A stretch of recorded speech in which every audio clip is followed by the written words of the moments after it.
Good morning, everyone, and welcome to this morning's webinar. Thank you all for joining us. My name is Sinead Mackay and I'm based in the Hort Grant section in Back Weston, and I'm joined this morning by my colleague Rachel Wisdom, and you know her from the PO side. I suppose just the purpose of this webinar this morning is just to give an overview of the two new innovation and diversification schemes just recently launched by the department. So we're going to go through each of the schemes. So there's a capital investment scheme and a scheme as well for feasibility and debt studies. We'll go through them. We'll go through the requirements, the eligibility requirements, what's eligible. As well, if you have any questions as we go along, you'll see on the right hand side of your screen a question button tab. So if you have any questions as we go through the presentation, just pop your questions in there. And then at the end of the presentation, we'll go through the questions and answer them one by one. And we can also add it on as a frequently asked questions onto the website as well once we're finished. So to kick off, just as I said, a quick overview of what we'll cover today. We'll look at the first scheme, which is the 2024 Scheme of Investment Aid for Innovation and Diversification Scheme in Horticulture, and that's from Capital Investments. And then we have Scheme of Investment Aid for Innovation and Diversification in Horticulture on Feasibility and Debt Studies. Then we have a slide at the end just with further information and contact details in case you have any questions after this. So to start with, I suppose to give a little bit of a background to where the scheme came from. So as you're all probably well aware at this stage of the horticultural strategy, so launched last year in June last year at Bloom, the National Horticulture Strategy sets out a clear vision to grow a more profitable, value-added sector driven by innovation and sustainability. So the strategy is made up of 8 key strategic actions that aim to drive change and growth across all the horticulture industry subsectors, leading to environmental, economic and social sustainability. So one of these key strategic actions, key strategic action number 8, is to support innovation and diversification. So the launching and opening of these two schemes supports the ongoing implementation of the strategy. I suppose a little bit of background as to why we came up with the Innovation and Diversification Scheme. I suppose after the strategy was launched and some work that was done beforehand, we're kind of looking at the supports that are available there for producers to innovate and to diversify. And what we found was there's a gap in support. So as most of you are well aware, we have the Scheme of Investment Aid for the commercial horticultural sector, the Hort Grant scheme. So that's there for primary producers of fruit and vegetables, that excludes potatoes. And also we have the EU Producer Organisation Scheme. And then also as well, there's TAMS funding available there for the potato sector as well. So I suppose with the Hort Grant scheme, it doesn't provide support to primary producers for processing, manufacturing, or feasibility or debt studies. So I suppose with the Hort Grant, it's about, I suppose preparing, getting stuff into the soil, or into the ground, or into glasshouse, whatever, maintaining that growth, harvesting, and then bringing it to a stage for packing or storage. It's that next step then where this grant will come in. So it's for the processing, manufacturing, and then also looking at feasibility and debt studies. Some of you with Enterprise Ireland, they do provide funding for primary producers, but you have to be considered an industrial undertaking, and there's like a lot of criteria attached to that definition of industrial undertaking. So think of a minimum of 10 staff, it has to have export potential. So the majority of our primary producers in hort in this country don't fall under that definition, and thereby don't qualify for funding from Enterprise Ireland. While primary producers can access diversification grants through LEADER, access to this funding is dependent on the local action groups, their priorities and their processes, which we have found is not consistent across Ireland. So it's not a consistent kind of method of funding for that diversification route for the primary producers. The local enterprise office, the LEOs, they don't provide support to primary producers. So I suppose that was the basis for this scheme, that found that there is currently no easy accessible path to innovation funding for primary producers in Ireland. And that's the main purpose of these two schemes, is to fill that funding gap. So I suppose the scheme overview. So we launched 2 new schemes last Friday week. The aim of the 2 schemes, they were designed to assist in increasing innovation and diversification among primary producers in the horticultural sector. As I said, we have 2 different schemes, one for capital investments and then one for feasibility and desk studies. The total budget, the combined budget for the 2 schemes is 1.35 million. The schemes have opened for applications since last Friday week, and the closing date is midnight on Friday, the 23rd of August. So another couple of weeks there. So for the eligibility criteria, it is open to small and medium-sized enterprises who are primary producers in horticulture, and that's all subsectors. So while the horticultural grant aid scheme excludes potato growers, this scheme is open to all subsectors, including potatoes as well.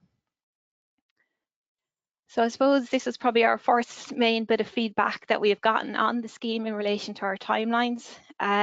They're, I suppose, look, will openly admit, far from ideal. It wasn't our intention setting out to open the scheme this late in the year. Unfortunately, we met a number of hurdles in the approval process. I suppose, like with a scheme, we have a number of channels that we have to go through to get approval. We met a number of hurdles that we didn't expect, and that ultimately led to the delay in the opening of the scheme.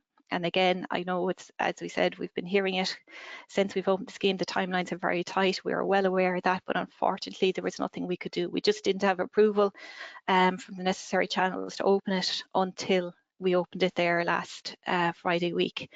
So as I said, schemes opened for application since Friday the 19th of July. We have a closing date there of midnight on Friday the 23rd of August. After that, we'll start the application of assessment, looking at the eligibility of the investments, evaluating the research or desk studies that come in, and then assessing those against the scheme priorities and objectives, and again, the budget that's available to us. The issuing approval letters, again, we aim to try and get these out as quickly as possible. It will depend on the numbers that apply to this scheme as well. But we will do our best to have them out as soon as possible in order that people can commence work. We have our claim for payment, so all claims for payment and all supporting documentation are to be back into the section no later than the 1st of November 2024.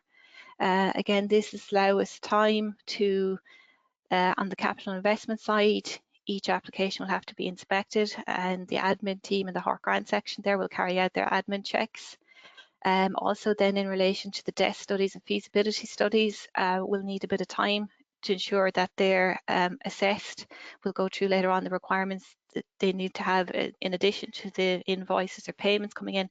They'll also need to have a report kind of outlining what was achieved with the study. So all of those will have to be assessed and checked before payments can issue. And then we will issue payments as soon as they're processed, but payments will continue then up until mid-December. Said the budget is, we only have a budget for this year. So unlike the Hort Grant scheme or anything, there will not be any chance of anything rolling over into next year. We have 1.35 million which has to be spent before the end of the year. So like that, there's no opportunity at the moment for anything to roll over, and that's why the kind of the claim deadlines are so tight as well. It's to ensure that we can have the payments gone out before our payment cut-off dates in December. So I suppose just to start to look at each scheme individually, and we'll start with the capital investment scheme. So the aim of this scheme is it's intended to assist in increasing innovation and diversification in horticulture by granting capital investments, specialised plant and equipment to micro, small and medium-sized enterprises active in the primary horticulture production. In any of you that may have looked through the terms and conditions, we have kind of given a list of kind of examples of what could be eligible, but just to kind of stress that that's not an exhaustive list. That, you know, if you have anything kind of in mind, feel free to pop us an email, give the details at the end. It's just kind of give an idea of kind of what we're thinking, but again, the scheme will take applications, you know, if you think, you know, if you have something in mind that falls under the objectives and the aims of the scheme, you're more than welcome to submit an application. What we have is just a few things that are on the list there. plant and equipment to extract microelements, plant and equipment to produce protein isolates and concentrates, processing juice or cider making equipment for apple growers, dehydrators, mushroom side, automation equipment to improve the picking and processing of produce. And I suppose just at this point, just to say that if you're thinking of something that is eligible under the HORT grant scheme, or may have applied for it under the HORT grant scheme and didn't get approved this year because of budget limitations, in most cases it will be ineligible for consideration under this scheme.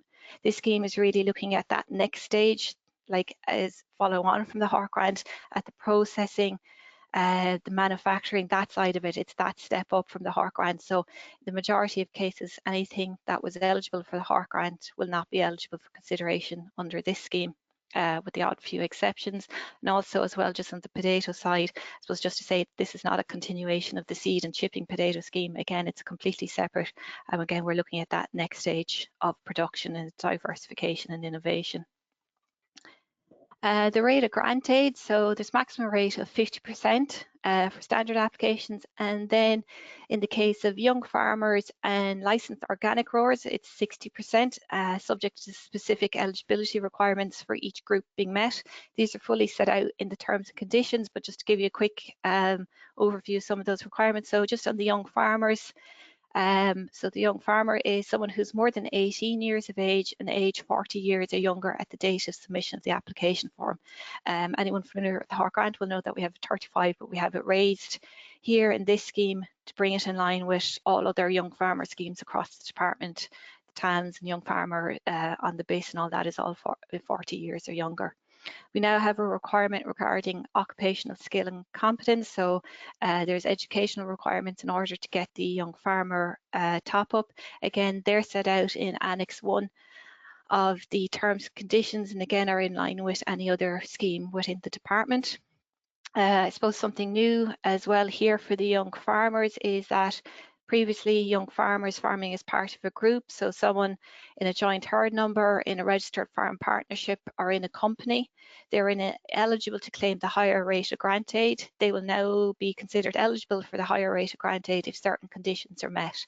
So they have to have a 20% share, be a director of the company, 20% share in the company at the 31st December 2023, and there is a young farmer declaration form to be signed as well. They have to show that they have effective control of the company as well. Again, that's fully outlined in the terms and conditions. With the organic growers, again, to get the higher rate of 60%, must be licensed with an approved organic certification body. They must have their horticultural enterprise declared on their organic license. So we'll look at the time of application that you will include a copy of your organic license, or must have indicated their respective organic control body that they intend to develop a specific horticultural enterprise over the next calendar year. And then the proposed investment must be specific to the applicant's organic horticultural enterprise. So similar to the HORT grant scheme, the minimum investment that will be considered for grant aid is €10,000, and that excludes VAT. The upper limit per project for investments under the scheme is $1 million, so that's the investment amount. Again, only new materials and or specialised plant or equipment will be grant aided. Aid for each investment. Each application will be assessed individually, and aid for each investment will be decided based on the availability of funds. As I said, the total budget for the scheme is 1.35 million. And also we'll look at the quality of the application and scale of the proposals as well. Again, aid for investment is always subject that in the opinion of the department, the investment is justified. And again, this is where your business plan and your application comes in. You have to justify to, I suppose, the department as to why the item is needed. Again, when we're assessing the applications, we'll look at the scheme priorities and the scheme objectives. If the item being applied for doesn't meet the scheme objectives, then it's unlikely to be grant aided. Just for further information, The application form is in Word format on the department website. The terms and conditions are also there. If you go onto the department website, go up to schemes on top right hand corner, go to horticulture, and you'll see the links then to the two new schemes. In relation to the application form, so you have your application form, very similar to the application form for the Hort Grant scheme. So you fill in your basic information, then you'll have your business plan as well to fill in. And then this has to be signed off then by an approved advisor. As usual, we'll need required supporting documentation. So in the case of the capital investment scheme, we're looking for your quotations. These must be fully descriptive. So these will be written or the email thread.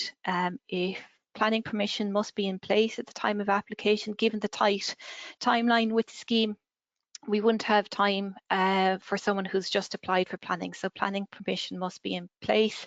Again, if it's something that requires an exemption from planning or is exempted from planning, we would need the letter then from the local authority, site maps, depending again on what you're applying for. And also as well, similar to the Hort Grant, we need the latest set of accounts. The completed application form and supporting documentation must be submitted by email. Unlike the Hort Grant, we're not taking hard copies, so everything can be emailed to horticulturalgrants@agriculture.gov.ie no later than midnight on Friday, the 23rd of August. So that's the capital investments. As I said, look, if you have any questions as we go along, just throw them into the question box and we'll cover them at the end. So then just moving on to the second scheme. So this is the feasibility and debt studies scheme. This is quite a new departure for us. Traditionally, we've been really a capital investment grant aid kind of section. So moving on to the studies is, as I said, a new departure for us. So the aim of this scheme, again, we're looking at increasing innovation and diversification in the hort industry by funding fundamental studies, industrial studies, experimental development and feasibility studies for public good and or commercial advantage in all aspects of primary horticulture production. That's including edible and amenity and the valorisation of waste generated as a result of primary production, including spent mushroom substrate. So again, the scheme is open to small and medium-sized enterprises engaging in primary horticultural production. And it's for enterprises that are looking to innovate and diversify in the horticultural industry, but need to carry out specific studies before doing so. As I said, there's for small and medium-sized enterprises, because we'll go through the rate of grant aids in a minute, so we may look for proof of enterprise size may be requested. Because there's different rates depending if you're a small size enterprise or a medium size enterprise, but I'll go through that in a minute. The applications under this scheme must be made by the primary producer, but the primary producer can work in partnership with a research institution or another entity to carry out the debt studies. So the primary producer must apply, but it needn't necessarily be them carrying out the particular type of study. They can partner with another, with a research institute or some other entity that will carry out the research on their behalf. So I suppose with this scheme, it comes into, and I suppose the definitions are all outlined in the terms and conditions. And they kind of really come into play when it comes to the rate of grant aids. Anyone that has kind of looked through the scheme will see that there's different rate of grant aids. The rate of grant aid differs depending on the type of study that's being carried out. On the application form, while you indicate the type of study that you're looking to carry out, ultimately, I suppose after we've assessed the application, we will determine that if that was the correct type of study. So the studies, we're looking at experimental development. The definition in the terms and conditions is much longer than what I have on the screen here. So I've just given kind of the first few lines, just kind of give a summary of it. So that means acquiring, combining, shaping and using existing scientific, technological, business and other relevant knowledge and skills with the aim of developing new or improved products, processes or services. Again, page 8 of the terms and conditions, you get the full definition of that. Feasibility study, that means the evaluation and analysis of the potential of a project which aims at supporting the process with decision making by objectively and rationally uncovering its strengths and weaknesses, opportunities and threats, as well as identifying the resources required to carry through and ultimately its prospects for success. Fundamental study means experimental or theoretical work undertaken primarily to acquire new knowledge of the underlying foundations of phenomena and observable facts without any direct commercial application or in view. Again, these might be a bit complicated, but if anyone has any questions, feel free to contact us afterwards if you're thinking of applying for one of these. So industrial study means the planned study, research or critical investigation aimed at the acquisition of new knowledge and skills for developing new products, processes or services, or for bringing about a significant improvement in existing products, processes or services. So there are your 4 different types of studies that are eligible under the scheme. There's also a consultancy-led study as well, and I'll show that in the next slide. I suppose another factor that influences the rate of grant aid as well is whether whether the study is for the person's own commercial benefit, or if it's going to be made publicly available. If the study is for public good, it means that the results of the project, so that's whatever after your research is done, that you publicize your findings, and then that means then there is a higher rate of grant aid in some cases. If you want to keep it, if it's commercially sensitive and keep it for your own use, there's no problem that way, but then you just don't are not eligible then for that higher rate for public goods. So public good means the results of the project are widely disseminated through conferences, publication, open access repositories, or free or open source software. As I said, the grant aid rate again depends on the size of the enterprise. So we have small and medium-sized enterprises. So the overall definition of small and medium-sized enterprise is enterprises which employ fewer than 250 people and which have an annual turnover not exceeding 50 million and our annual balance sheet total not exceeding 43 million. So within the SME, a small enterprise is defined as an enterprise which employs fewer than 50 persons and whose annual turnover and our annual balance sheet total does not exceed 10 million. So as I said, your small is fewer than 50 employees and turnover and balance sheet not exceeding 10 million. So your medium size would be greater than 50 employees, but with a turnover not exceeding 50 million or a balance sheet total not exceeding 43 million. So they're the definitions. So I said the rates of grant aid, a little bit more complicated than what we have with capital investments. So the rate of grant aid there, so for fundamental studies, so we've gone through the definitions, it's 100% aid intensity. For industrial studies, the aid intensity is at 50%. So then there's an additional 10% for medium-sized enterprise, which brings it up to 60%. 20% for a small enterprise, which would bring it up to 70%, and then there could be plus 15% for public good or effective collaboration. So, so as I said, if you publish the results, then there can be an additional 15%.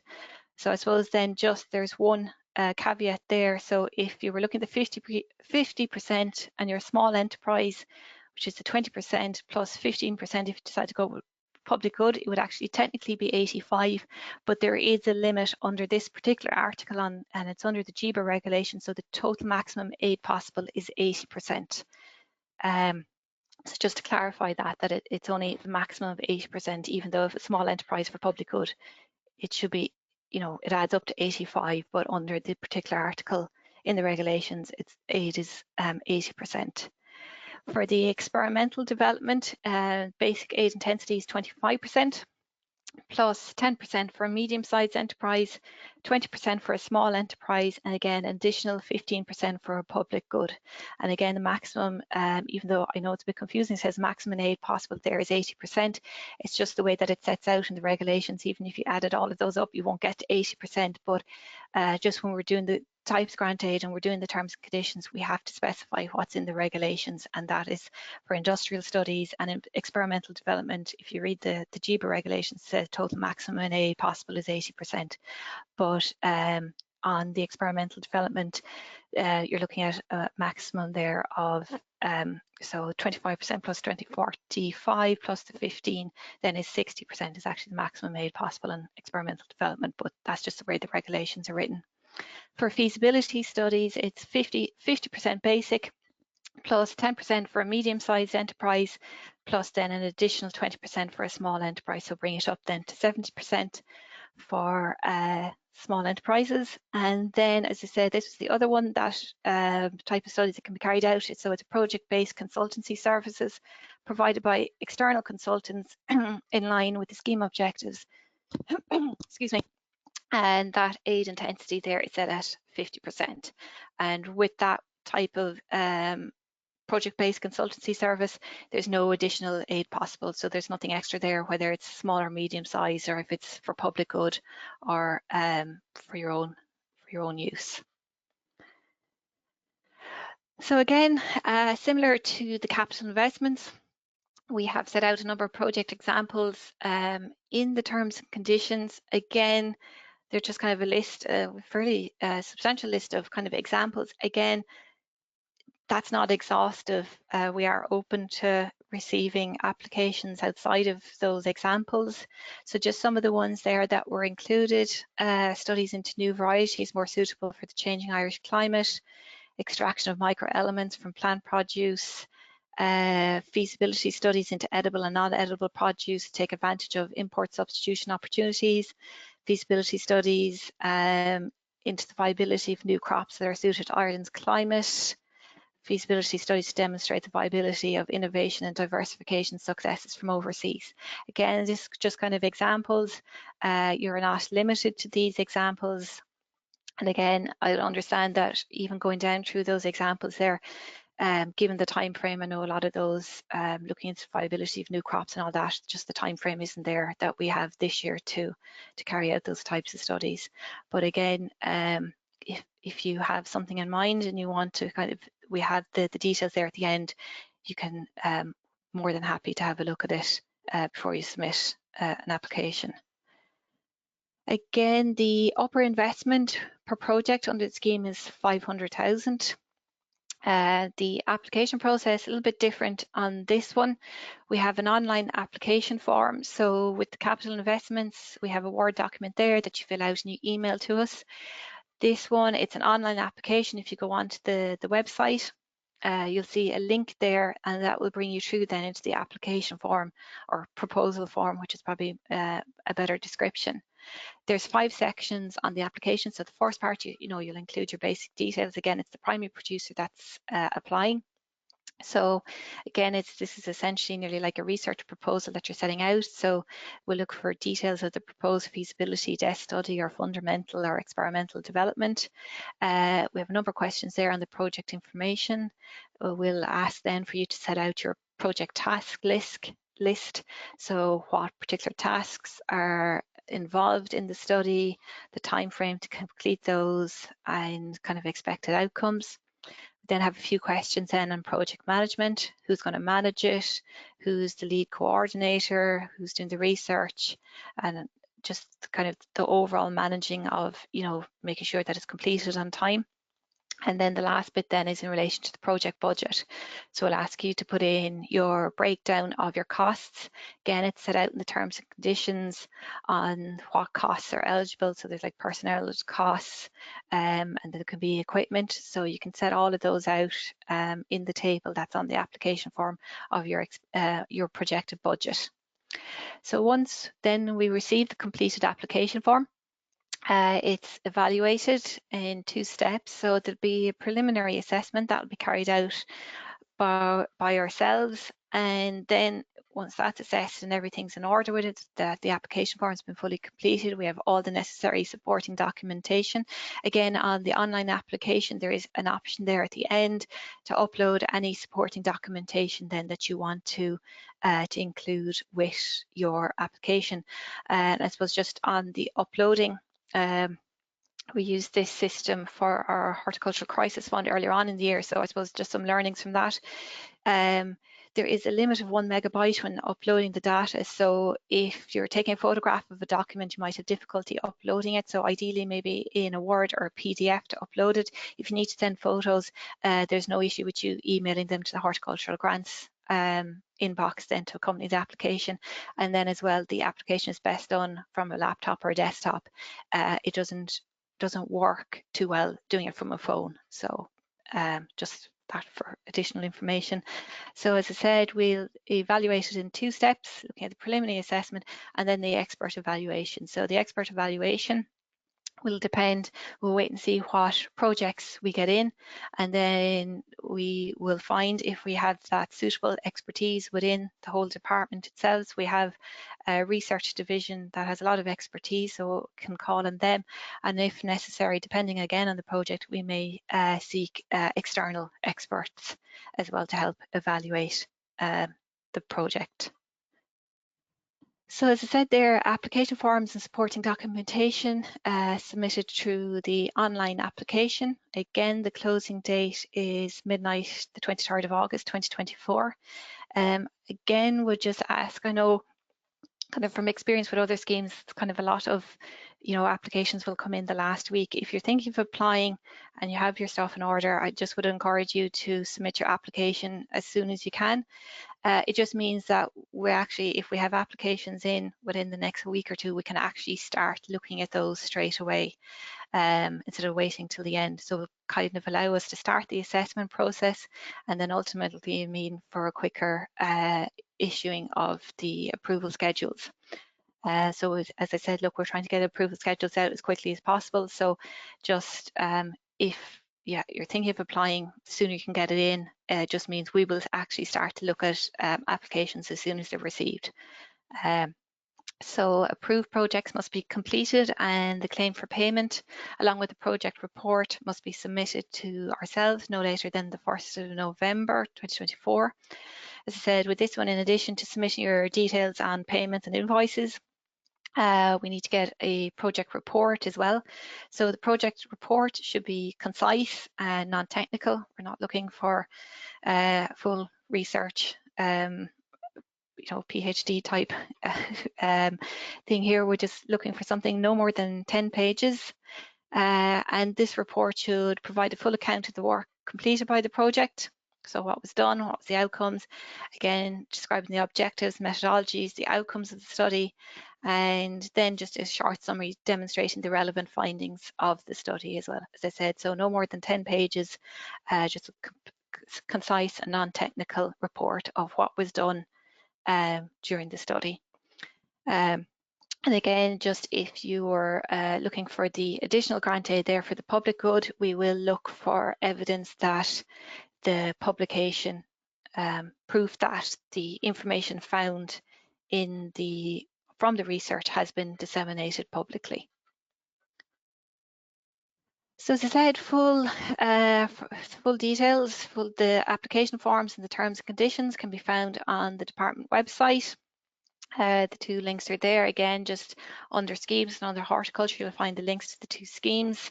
And again, if you have any queries following this or you think of a question later on, feel free to email the Horticultural Grants email inbox there at horticulturegrants@agriculture.gov.ie with any queries you may have.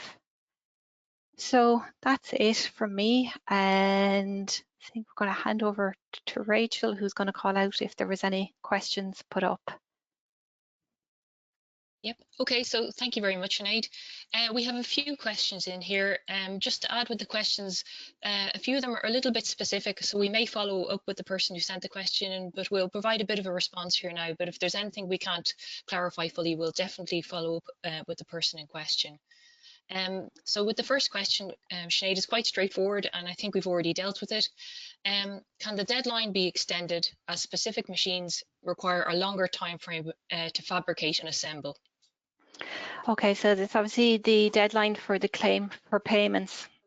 Yeah, I know this the 1st of November is very tight.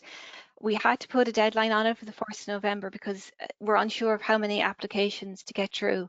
As is mentioned, our budget expires this year. It has to be spent. The equipment has to be inspected and a payment has to be made. And I suppose any of you that was involved last year with the bar funding will know the difficulties. So from our point of view, so we get the claim for payment in, it'll go for inspection. Our section doesn't actually make the payment, so we have to send the payments up to Cavan to be made. So we will do out a form, we'll send it up, say a certain amount of payment. They have a cut-off date at the start of December for payments to be made. Again, it's not us that make the payment, so we have to kind of adhere to their deadlines. So that's why we have to put the 1st of November on it. I hate saying there may be on the capital investment side, we might have some flexibility maybe for a week or two, but again, it just depends on the number of applications that we get in. If it's well subscribed, we also have kind of hot grant inspections going on as well. So at the moment, it's the 1st of November, and it definitely won't change on the research or study side, because we may have to get, for the reports to be assessed like that, we might have to go externally. So we need to give time for people to assess those reports. So yeah, at the moment, we're sticking with the 1st of November. If there's going to be any change, we'll notify you after, once we see what comes in and the level of interest or applications. Okay, brilliant. Thanks, Sinead. So this is quite a specific question, and I think we'll do a follow-up. But just to mention it here, there's a question. Some of the nurseries are working on developing growing media from organic waste. Would monitoring equipment, grading machinery, concrete yards, or bays be suitable for the scheme? And I suppose I could say already we need to look at this more closely, but I'll let you add in your bit, Sinead. Thank you. No, I think that one, it's very hard, I suppose, just when you get a list of stuff on this kind of forum like that. We have the details of whoever submitted that, and we'll come back and maybe discuss it in more detail. It's just without knowing the background, it's hard to say, yeah, whether it is or not. We'd need a bit more information. And again, as well, it comes down to the application as well that comes in. The level of detail, and as we said, look, all projects have to be justified, but no, we'll follow up with that one because that is very specific.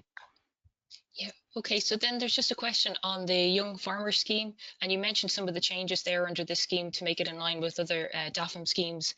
So will the Young Farmers changes in this scheme be used in future horticultural grant schemes, as it has been grossly unfair on young growers who operate as a limited company? So I know there has been changes made for the future, but if you just like to clarify those, Sinead. Possibly, yeah, we are looking at it again. When we make a dramatic change like that, like the Hort Grant scheme, it has to be approved by the EU. So if it's approved by the EU, yeah, those changes will be brought forward. Yeah, it is to bring it more in line, as I said, like with TAMS and the young farmers and the young farmer payment on BIS, they're all at the 40 years, and that farmers in group like partnerships or companies young farmers are eligible for the higher rate of payment. So yeah, that is the plan, provided we get approval for it from the EU. Okay, thank you. So this is a bit of a specific one again, and just we may follow up, but for a company that has set up a research company within its group, are intercompany charges allowed, as is the case in Enterprise Ireland, from the research company to the agri company sister company? So this is a little bit complicated, and I think we'd have to think about the pathway and all the different bits and pieces. Yeah, I think we'd need to look at that one a little bit more closely. Again, just I suppose given the specific nature of the question, but again, we have the contact details, so we will follow up on that one, because again, it is a very kind of unique situation. And I suppose that's always the thing with these webinars, you don't get the straightforward questions. But yeah, it just, yeah, we'll follow up afterwards on that one.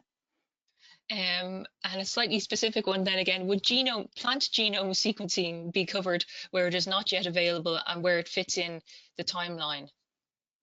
Yeah, possibly. Like that, we've gone through the different types of what's covered on the kind of the different types of studies that are covered. So yeah, I would imagine that something like that would be. Yeah. Okay. Will the scheme be expanded or duplicated? Is there something else under development for capital expenditure?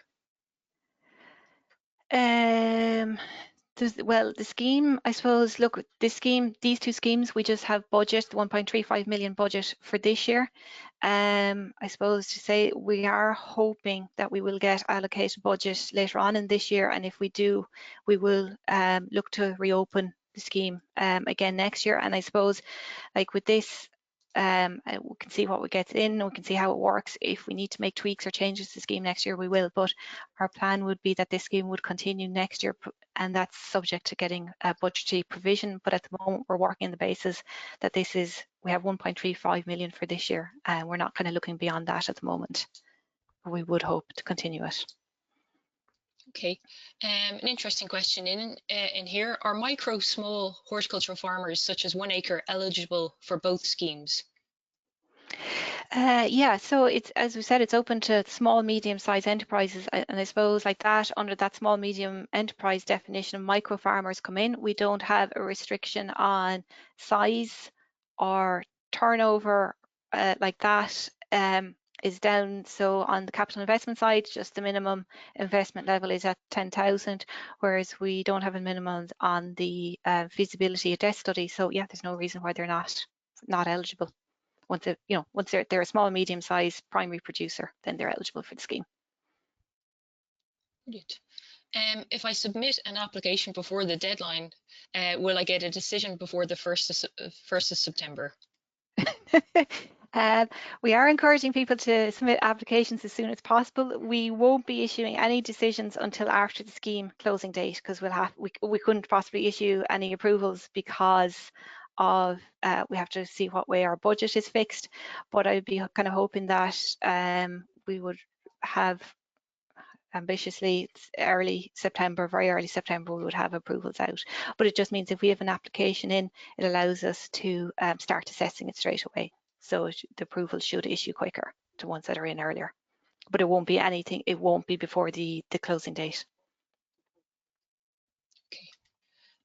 And here we're just, somebody's just looking for the email again, that if they have specific queries that they can send. So I don't know if you want to show it on screen again for everybody. And just, if this works. But otherwise, it's horticulturegrants@agriculture.gov.ie. So it's the same email address that you would send all your queries to under the scheme of investment aid. So that's horticulturegrants@agriculture.gov. Yeah, and it's there on the website anyway as well. And the links are in, and it's contained in the terms and conditions as well. Okay, and there's still a few more questions, Sinead, if we want to continue on with them. So should or could an applicant completing a feasibility study themselves allocate one of their own staff to complete a feasibility study and claim grant aid to cover the cost of the research? Yeah, so personnel costs are eligible under the scheme. So yeah, that possibly is eligible. As we said, it's the primary producer makes the application, but they can work with, a research or another entity in order to carry out that research. So again, we will look at the application and see that it meets our criteria. But yeah, possibly I don't see any issue with that. Again, provided we look to see that the person carrying out the research is suitably qualified, and has the capacity and is able to carry out the research, and is is just not someone, the research has to be, I suppose, of quality research. Yeah, but I don't see any issue with that. As I said, it's kind of this side of it, this research feasibility test study is kind of a new departure for us. So but yeah, I don't see any problem with it. Okay, very good. An interesting question here. We have some capital outlay applications and some feasibility. Should this all be under one application or several? So it's two separate. So it's capital investments come in the capital investment side, and then the feasibility studies, because they're two completely different application forms. So yeah, so it'll be two separate applications. So you can put, if you're looking for a number of items on the capital investment side, they can come in the one application form. There is a page there within the application form where you set out, okay, what you're looking to. I think there's spaces there for 2 items, but if you're looking maybe for more than 2 items, you can just include an additional page with the details. And again, on the study side, possibly if you're doing a number of completely different feasibility studies, you'd probably be best to submit separate applications, which is allowed. We can take more than one project from an applicant because your tasks and your management of that particular feasibility study would be different. So one capital investment application will do, but you may look at submitting maybe multiple feasibility studies if they're completely different and not linked. Very good. And then just the final question here is in relation to staff. And I think we've covered that for the feasibility studies. They should be allowable as long as they're, say, suitably qualified, or, you know, they have the knowledge or know-how to carry out the feasibility study. Yeah, I think you said it a bit better than I had to come Yeah. across. Yeah. So yeah, personnel costs are considered an eligible cost. Okay. Now there's one or two questions in there that we will follow up on. So if you think that I haven't answered clearly, or that we didn't provide enough detail, we will follow up on them. So don't be worried about that. If you have additional questions, as we mentioned, please do send them to the Horticulture Grants email address, and we'll aim to provide a response to those as quickly as possible. Okay, I think. Yeah, there's nothing else coming in, Sinead, sorry. Yeah, that's it. Grand. And as well, this webinar has been recorded as well. So I know one or two people who couldn't make it, so that will be made available afterwards anyway, if anyone wants it. And like that, with the questions, we'll have a look through them, and we can put up a frequently asked questions document up on the website anyway with any other queries that we receive over the next few days. But I think that's it. There's nothing Brilliant. else. We'll finish it. So on that, thank you to everyone for joining us this morning. Thanks Rachel as well for her help with this, and yeah, we'll talk to you all soon. Thank you, everyone. Thanks. Bye-bye. Bye.